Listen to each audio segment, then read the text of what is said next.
తెలంగాణలో ప్రముఖ పుణ్యక్షేత్రమైన కొమరవెల్లి ఆలయంలో ఆలయ సిబ్బంది అధికారులు చేస్తున్న మోసాలు ఒక్కొక్కటిగా బయటకు వస్తున్నాయి. ఆలయానికి వచ్చే భక్తులను మోసం చేయడానికి కంకణం కట్టుకున్నారు. ఆలయం వద్ద భక్తులకు వసతులు అరకొరగానే ఉన్నాయని, భక్తుల అవసరాలను పట్టించుకునే నాథుడే లేడని భక్తులు ఆగ్రహం వ్యక్తం చేస్తున్నారు. లడ్డూలు, పులిహోర నాణ్యత లేవని, ప్రసాదంలో జుట్టు వస్తోందని అసహనం వ్యక్తం చేస్తున్నారు.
తెలంగాణలో ప్రముఖ పుణ్యక్షేత్రమైన కొమరవెల్లి ఆలయంలో ఆలయ సిబ్బంది అధికారులు చేస్తున్న మోసాలు ఒక్కొక్కటిగా బయటకు వస్తున్నాయి.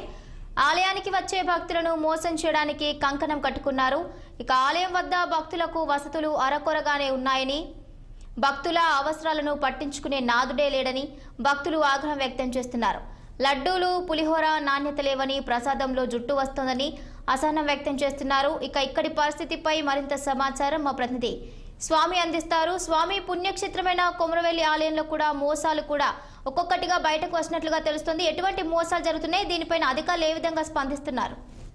సిద్దిపేట జిల్లా ప్రముఖ పుణ్యక్షేత్రమైనటువంటి కొమరవెల్లి ఆలయంలో ప్రతి సంవత్సరం 20 కోట్ల రాబడి రెవెన్యూ ఉన్నా కూడా ఇక్కడ ఉన్నటువంటి వసతులు అరకొరగానే ఉన్నాయని చెప్పేసి కూడా ప్రతిసారి ప్రతి జాతరప్పుడు కూడా ఈ యొక్క భక్తులు ఆగ్రహం వ్యక్తం చేస్తా ఉన్నారు. లడ్డు ప్రసాదంలో కావచ్చు, అలాగే పులిహోరలో కావచ్చు కొంత బూజు పట్టింది అని చెప్పేసి కూడా తాజాగా నిన్న ఒక వీడియో వైరల్ అయింది. దీనిపై భక్తులు కూడా చాలా తీవ్రమైనటువంటి ఆగ్రహం వ్యక్తం చేస్తున్నారు.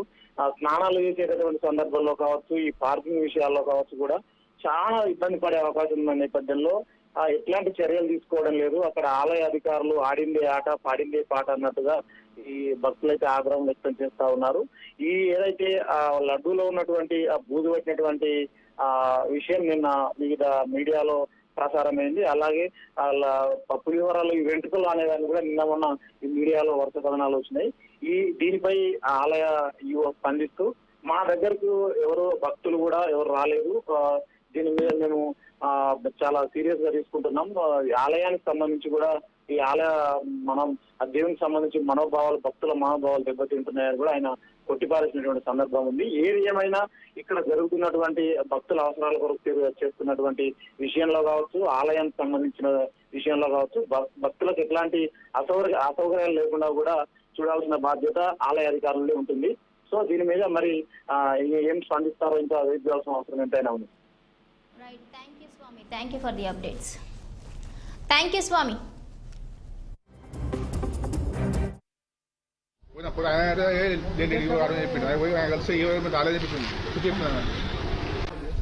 ఇప్పుడు పురుగు తిన్నారు, పరిస్థితి ఏంది?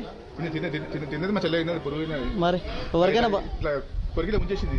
జలపూర్ కాదు, నేను పోయేసరికి చెప్తున్నా మరి అన్న అది పురుగు వచ్చినసరికి అరే అప్పుడే దయమల చెప్తే అడుగుతున్నాడు అంటే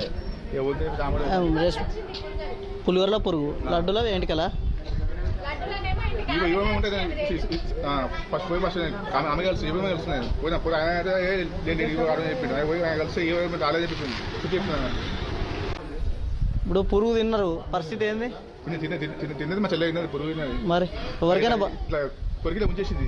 జలపూర్ కాదు.